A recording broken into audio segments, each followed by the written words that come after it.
kemarin bahwa proses penahanan itu adalah hak yang dimiliki oleh pihak kepolisian. Maka kami mengikuti proses hukum aja sebaik mungkin begitu loh. Kalau ditanya apa langkah hukum kami sudah mengajukan surat permohonan untuk penangguhan penahanan yang kami tujukan kepada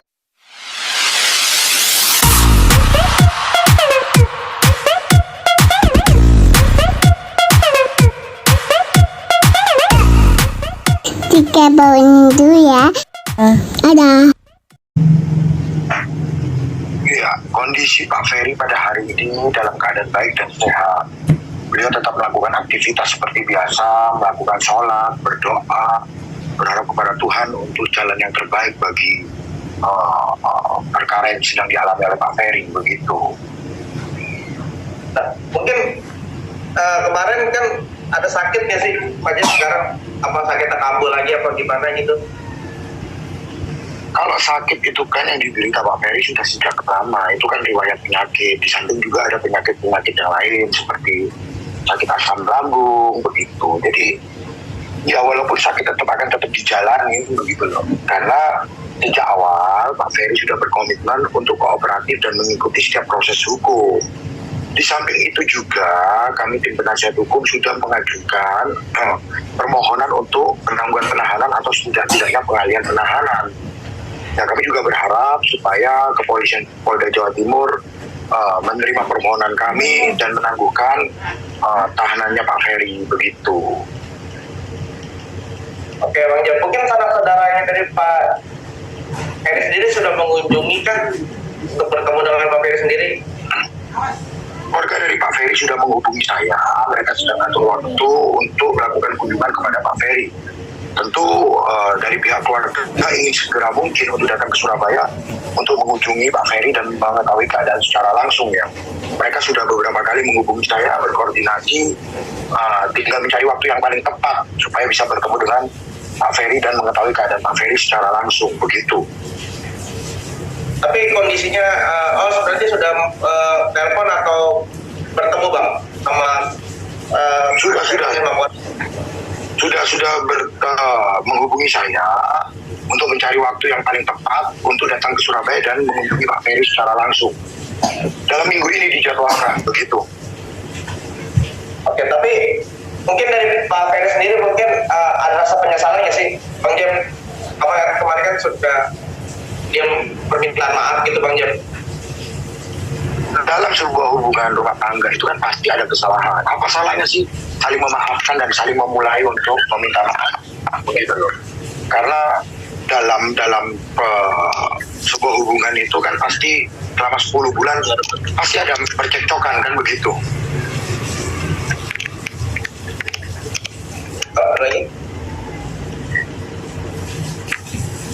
Bang Jeff, maaf Bang Jeff, terkait penahanan Mas Ferry, gimana Bang? Tanggapannya terus langkah-langkah hukumnya gimana? Seperti yang saya katakan kemarin bahwa proses penahanan itu adalah hak yang dimiliki oleh pihak kepolisian. Maka kami mengikuti proses hukum aja sebaik mungkin begitu loh. Kalau ditanya apa langkah hukum kami sudah mengajukan surat permohonan untuk penangguhan penahanan yang kami tujukan kepada Dirkrimum Polda Jawa Timur. Kalau kita mengajukan surat permohonan, kita nggak berbicara peluang, itu kan kewenangan. Maka 100% itu adalah hak yang dimiliki oleh Polda Jawa Timur. Jadi kita nggak berbicara masalah peluang di sini. Kita hanya mengajukan permohonan, selanjutnya adalah hak dari Polda Jawa Timur karena itu merupakan kewenangan dari penyidik untuk menerima permohonan kami atau tidak begitu. Tapi sekali lagi kami berharap supaya permohonan kami bisa dikabulkan. Kenapa kami mengajukan permohonan? Yang pertama, agar Pak Ferry bisa menjalin komunikasi untuk mengupayakan perdamaian. Sekali lagi kami tetap membuka pintu perdamaian karena bagaimanapun amanat undang-undang PKDRT adalah bagaimana mengedepankan restoratif justice atau keadilan restoratif. Bagaimana caranya? Tentu kedua belah pihak mengungkapkan keinginan masing-masing, duduk bersama, mencari jalan tengah yang terbaik bagi kedua belah pihak. Sehingga ketika ditemukan jalan tengah, bisa mencapai win-win solution, lalu kemudian bagaimana kita mencapai keadilan restoratif tersebut. Begitu Mas. Tapi yang pasti begini ya, ada beberapa hal yang perlu saya klarifikasi dan perjelas. Yang pertama adalah kita harus tahu dulu, saya ingin mempertanyakan dulu, benar enggak sih bahwa hidung dari Ibu V itu patah? Itu perlu dijawab secara tegas terlebih dahulu dari pihak Ibu V, baik itu dari kuasa hukumnya atau dari pihak Ibu V sendiri. Pertanyaan saya, apakah benar hidung dari Ibu V itu mengalami patah akibat perbuatannya Pak Ferry? Itu perlu dijawab. Kenapa? Karena begini, dalam Undang-Undang Penghapusan Kekerasan dalam Rumah Tangga itu jelas sekali di pasal 44 ayat 4, ketika seseorang mengalami kekerasan yang tidak mengakibatkan penyakit, tidak menghalangi kegiatan sehari-hari, dan tidak mengganggu mata pencahariannya, itu harusnya dikenakan pasal 44 ayat 4 yang ancaman hukumannya itu adalah 4 bulan. Berbeda dengan 44 ayat 1 yang ancaman hukumannya adalah 5 tahun. Begitu loh. Maka kami ingin tahu dulu nih fakta yang sebenarnya, benar nggak itu hidung patah? Nah, kalau yang kita lihat saat ini kan keadaannya baik-baik saja. Maka kami juga lagi mempelajari apakah sebenarnya masuk nggak nih di pasal 44 ayat 4. Karena kalau kita melihat salah satu unsurnya adalah yang pertama, di pasal 44 ayat 4 itu dikatakan bahwa harus menimbulkan penyakit. Yang kedua adalah menghalangi mata pencaharian. Yang ketiga adalah menghalangi kegiatan sehari-hari. Selama ketiga ini tidak terpenuhi, maka yang diterapkan sebaiknya adalah pasal 44 ayat 4 dalam Undang-Undang PKDRT itu sendiri. Itu yang paling utama. Kita bicara konstruksi hukum ya, begitu.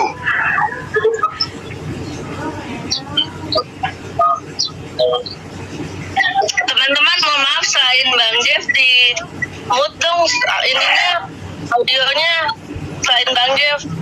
Thank you.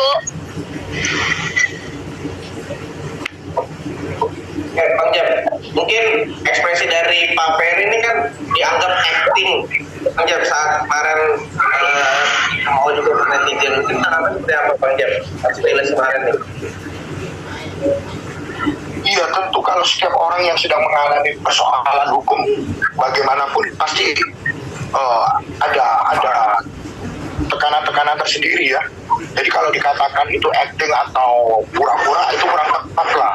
Setiap orang yang mengalami proses hukum itu pasti ada tekanan-tekanan tersendiri dalam dirinya, apalagi persoalan rumah tangga. Tentu Pak Ferry juga banyak pikiran dan tekanan dalam diri. Ya. Jadi sekali lagi kalau dikatakan itu acting atau pura-pura, saya rasa itu tidak tepat dan tidak benar, begitu loh. Maaf, Gris, tolong lagi nggak ngomong. Ya dong, itu yang selain Bang Jeff tolong di mute ini ya teman-teman. Suaranya kemana-mana. Thank you.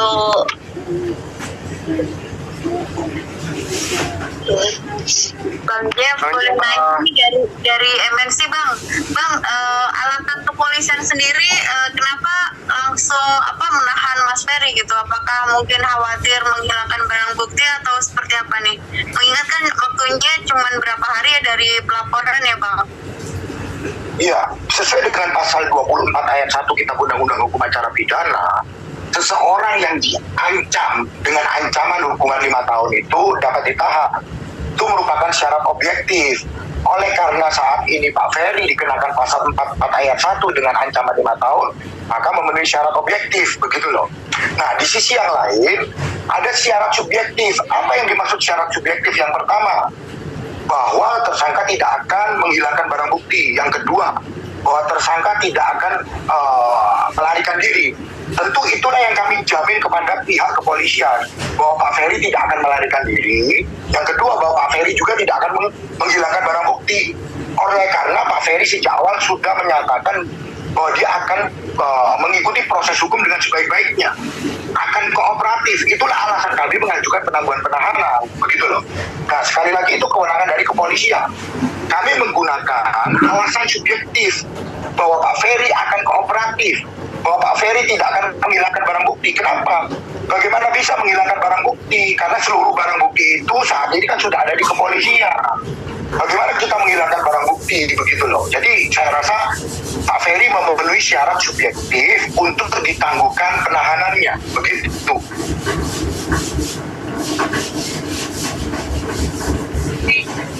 Bang, kemarin itu Ferry itu sempat ngebacain surat cinta itu seperti apa sih Bang sebenarnya Bang?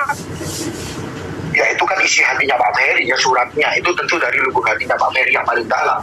Kalau itu ditanyakan kepada saya, ya saya juga nggak tahu begitu loh. Dalam artian itulah isi hatinya Pak Ferry.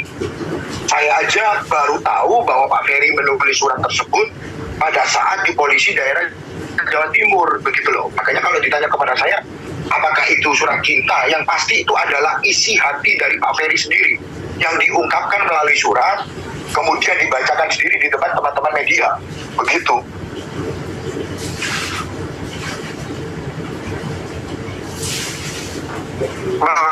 Maaf terkait penahanan Pak Ferry,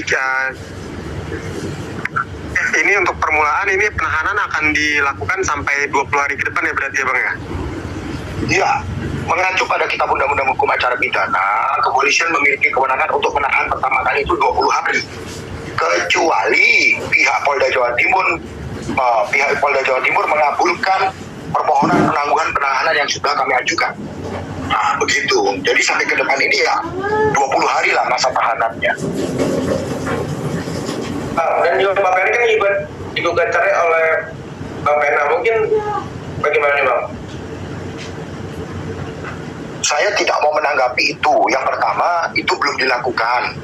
Yang kedua, kami masih mengupayakan bagaimana mencari jalan perdamaian. Jadi kalau ditanya hal yang seperti itu, belum waktunya untuk dijawab, begitu loh. Yang penting kita berbuat yang terbaik dulu.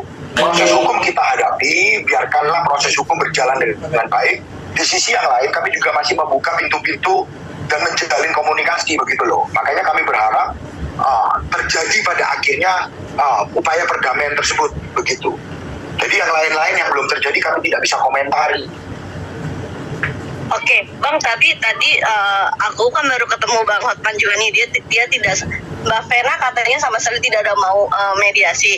Tapi kalau dari pihak Abang dan Mas Ferry gimana Bang? Maksudnya ada pengen ketemu kah gitu Bang bersama Mbak Vena, Bang Hotman gitu untuk ya tadi gitu untuk melakukan mediasi, atau ini kan bisa dibilang kekeluargaan juga Bang gitu. Kalau dari Abang sama Mas Ferry Bang masih sebenarnya untuk berkumpul bertemu bareng-bareng gitu Bang, duduk. Justru itu yang kami harapkan. Kalau memang ada yang bisa mendamaikan atau paling tidak mencarikan jalan keluar atau menyambungkan tali silaturahmi antara Pak Ferry dengan Ibu V, itu justru yang kami harapkan. Sehingga mereka berdua bisa langsung bertemu dan mengungkapkan isi hati masing-masing. Mungkin apa yang ingin diungkapkan, mungkin dari Ibu V keinginannya seperti apa, lalu kemudian Pak Ferry sendiri juga keinginannya seperti apa, sehingga bisa menemukan titik tengah, lalu kemudian kalau memang tercapai perdamaian bisa menuangkan itu dalam perdamaian sehingga tercapai restoratif justice. Jadi kalau ditanya mau nggak sih bertemu Pak Ferry dengan Ibu V, sangat mau dan sangat itulah yang diinginkan oleh Pak Ferry, begitu loh. Tapi kan Bang, dalam kasus KDRT restoratif justice tidak berlaku Bang. Kata siapa itu?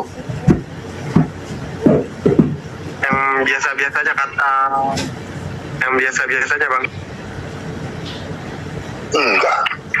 Dalam setiap perkara, ketika ada seseorang pelapor dengan terlapor bersama-sama berdamai, lalu kemudian mengajukan perdamaian kepada pihak kepolisian, maka dengan kebijaksanaan pihak kepolisian dapat mengambil upaya hukum, yaitu restoratif justice atau keadilan restoratif. Selama memang pelapor dengan terlapor bersama-sama sepakat untuk melakukan perdamaian. Begitu. Jadi kalau dikatakan bahwa dalam undang-undang PKDRT sendiri tidak ada restoratif justice, itu sangat keliru. Justru undang-undang PKDRT mengamanatkan supaya ketika memang pelapor dan terlapor memiliki jalan tengah atau paling tidak mereka bersepakat berdamai, maka dimungkinkan untuk dilakukan restoratif justice. Itu yang benar.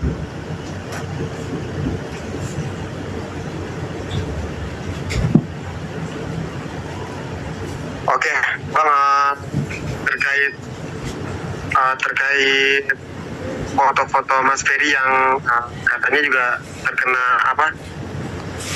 pukulan ya atau cakaran dari Mbak Vena, itu bisa dijelaskan Bang? Maaf. Kemarin di Polda Jawa Timur kan saya sudah jelaskan dan saya sudah keluarkan itu kan, biarkanlah itu menjadi ranah proses hukum. Nah, kemarin kan teman-teman media bilang pengen tahu nih alat buktinya apa, setelah kita tunjukkan, kalau sekarang pengen mendetail lagi. Itu sudah menjadi proses hukum, biarkanlah itu menjadi proses hukum saja begitu. Itu kan sudah kami serahkan ke pihak Polda Jatim. Seluruh alat bukti yang kami miliki itu sudah kami serahkan kepada penyidik Polda Jatim. Biarkanlah nanti Polda Jatim penyidik menyimpulkan fakta-fakta yang sebenarnya berdasarkan alat bukti yang sudah kami berikan. Begitu. Itu adalah sebagai langkah hukum dan upaya kami untuk membuktikan fakta yang sebenarnya. Begitu. Bang izin. Halo, Bang. Iya, gimana? Untuk upaya damai sendiri ada jaminan nggak Bang kalau Mas Ferry ini nggak akan melakukan KDRT lagi? Dan mungkin gimana cara meyakinkan Abang ke pihak lawan? Iya, kembali lagi. Kalau masalah perdamaian itu kan antar para pihak. Bukan saya yang meyakinkan. Bukan saya. Kita ini kan tim kuasa hukum adalah faktor eksternal. Di luar yang berperkara. Karena sekali lagi, berdasarkan undang-undang advokat, seorang advokat tidak bisa diidentikan dengan kliennya. Maka kami ini faktor eksternal. Kami hanya mendukung proses perdamaiannya.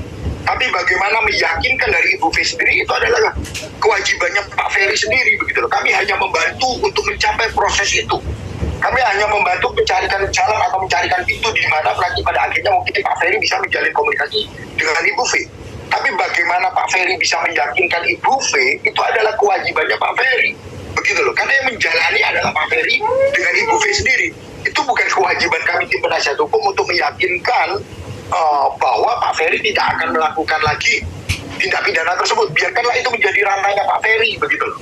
Itu menjadi kewajibannya Pak Ferry sendiri nanti untuk membuktikan kesungguhan hatinya, untuk membuat kembali Bu V menjadi percaya, begitulah, atau paling tidak berdamai, begitu.